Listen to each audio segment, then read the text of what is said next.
Hi everyone! Today we're talking about the Northern European cruises, so cruises out of Copenhagen and Dover for Disney Cruise Line. I'm Christina. I'm a traveler, a planner, and most importantly, a mom. I'm sharing my best tips to make traveling as a family a little less stressful. So put down your phone, pack your bags, and let's showcase the world.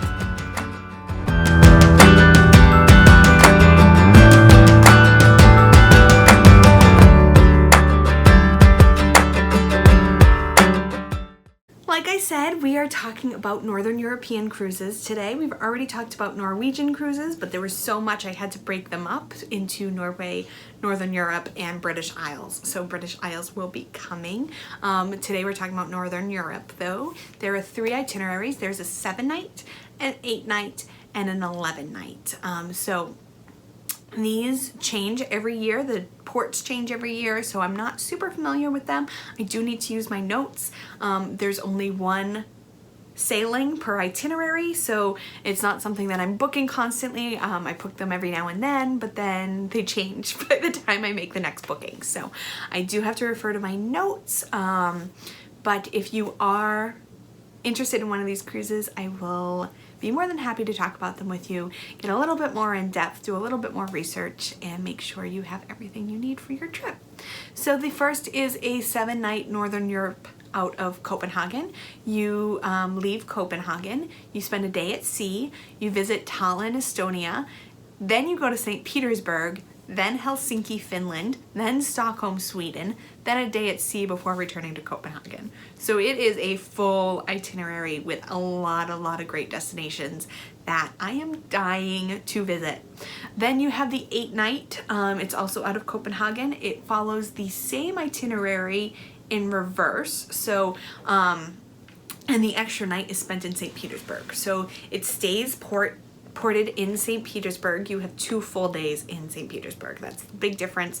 And instead of starting in Tallinn and ending in Stockholm, it starts in Stockholm, goes to Helsinki, St. Petersburg, Tallinn, and then Copenhagen. So kind of flip-flops it, but pretty much the same itinerary with that extra night in St. Petersburg. Then you have an 11-night from Dover. Dover, England is about an hour south of London. So you fly into London, take the train or bus down to Dover. You spend a night in Amsterdam, or day in Amsterdam, I'm sorry. Day in Amsterdam, day at sea, day in Rostock, Germany, a day in Gdynia, Poland. So it's kind of the port that's near Dansk. You have an overnight in St. Petersburg, day in Tallinn, day in Stockholm, day at sea, and then you end in Copenhagen. So you're going from Dover to Copenhagen. So let's jump into what some of the things you can do in some of these places are. Copenhagen is my favorite. I've never been, but I did a report on Denmark in the 4th grade and I've been dying to go since. I really want to go. I don't know why I didn't go when I was living in England, but anyway, I'm going to get to Copenhagen. There is the Tivoli Gardens, which inspired Disneyland. There's a really great excursion where you walk through Walt's footsteps in the Tivoli Gardens. You can visit the Little Mermaid statue. So you can see all sorts of castles. You can, there's the castle that inspired Hamlet. There's all sorts of canal cruises in the city. You can visit Carlsberg Brewery. So no matter what type of excursion you're looking for, you're going to be able to find it in Copenhagen. I really want to go to the Legoland in Copenhagen because that was the first Legoland. I love Legoland. That's where Legos were invented. So really cool. Dutch fun, really. Then you end up in Tallinn, Estonia. This is high on my list as well. I actually met with the representative from the Visitors Bureau from Tallinn at a travel show, and she made me fall in love with the city without ever visiting. It is a fairy tale city with Russian, Danish, and German influences. I would say just do a walking tour in Tallinn. There's different walking tours. There's ones that are focused on the architecture. There's some that's focused on the art. There's also a marzipan making excursion. There's castles and cathedrals excursions, but it's just such a lovely city, so just take a walking tour there. Then you have St. Petersburg. So in St. Petersburg, you can visit Catherine's Palace, the Hermitage Museum. You can do a night at the Russian Ballet because you have an overnight there. There's a highlights tour that hits kind of all of those. There's all sorts of museums, no matter what you want to see. The more popular ones are the Fabergé Museum and the Amber Museum. You have a visit to a Russian home. You can do a cooking class. You can do a painting class. All of the excursions in St. Petersburg I want to do. So good luck choosing. If you need help, I'd be happy to walk through them with you. Then you have your day in Helsinki. So you have a chocolate tour as an option, a home farm visit as an option, town tours, you can visit a distillery, you can do a boat to the different islands in the archipelago, you can visit a reindeer farm, so really cool fun stuff to do in Helsinki, Finland.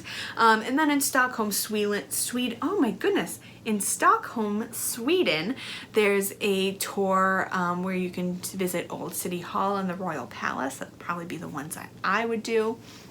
You can go to the Swedish Opera, go to an ice bar. The rib boats are super popular. There's really cool sculpture parks. There's a living history museum here. It's called Skanskin. So again, one of those museums where people dress up and make history come alive, hence living history. And then you have the Vasa Museum Viking warship. It is a Viking warship that sunk on its maiden voyage, but it is intact and it is beautiful. So even if you're doing one of the other excursions, I would head over and try to catch this in Stockholm. So that's the 7-night. The 8-night is the same, again in reverse order with that extra night in St. Petersburg. So when you can't decide what excursion you want to take, you really can just pick two. And then the 11-night, so you have these same ports. Rostock and Dinya are new for 2020, so there are no port adventures yet. So I really can't tell you what you can actually do in those ports. I can tell you a little bit about those cities, just not the excursions that are available. So Rostock is a maritime fishing town. The most popular place to visit is the New Market. It's in the city center, and it's gabled houses with the shopping and kind of cultural aspects are all down in that New Market center. Dinya is the port closest to Dansk, but I think Dinya is a place that you can stay in without even having to go into Dansk. This is in Poland. It has museums, an aquarium, a beach, a marina, and it has its own unique personality that comes from being a former fishing village, and it has all those different cultures that have become a part of it because it is a port town. It's also really close to the spa town of Sopot, so that's a cool place to visit as well. So those are the Northern European cruises. The 3 of them again, the 7-night out of Copenhagen, the 8-night out of Copenhagen, and the 11-night starting in Dover, ending in Copenhagen, are really fun options if you're looking for a unique itinerary, or if you're looking to visit any of these amazing Scandinavian cities. So thank you so much for joining me, and I'll see you real soon.